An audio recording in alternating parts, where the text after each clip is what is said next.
Hello traders, FX Pip Collector here. Today is Tuesday, April 9th, and this is my recap of the top viewed videos of the day. And gold versus the dollar came in number 3 today, so we're going to do a quick recap. If you'd like to see my full top-down analysis on gold, make sure you check out the video that I made this morning, linked at the end of this video over here. So gold, I am definitely still very bullish. If you've seen any of my most recent videos, you know that I believe this is a wave 3 of 3. My target on this wave 3 of 3 is still 25.50, so I'm very bullish for sure on gold. Now, I mean, it really does kind of look like it's already made 3 waves down, might already have a Fibonacci bounce, and it might already be going back up.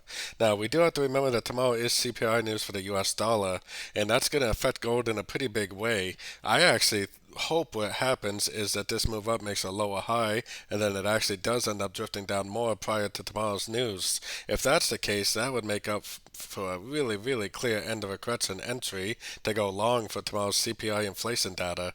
But we're definitely going to have to reevaluate this. I mean, if it does go down and break structure, then possibly I would start looking for shorts. We want to reevaluate this before the news tomorrow to get a better idea what's going to happen. Most likely it will be setting itself up for a nice trade, and like I said, if it breaks structure to the downside, it could be a short. If it doesn't and it actually makes 3 ways down, then it could actually be setting itself up for another long. So don't forget to join my free Discord group, link down here in the corner, and don't forget to check out my membership program that gives you access to the daily live trading sessions and swing trade setups at my website, fxpipcollector.com. As always, thank you and happy trading.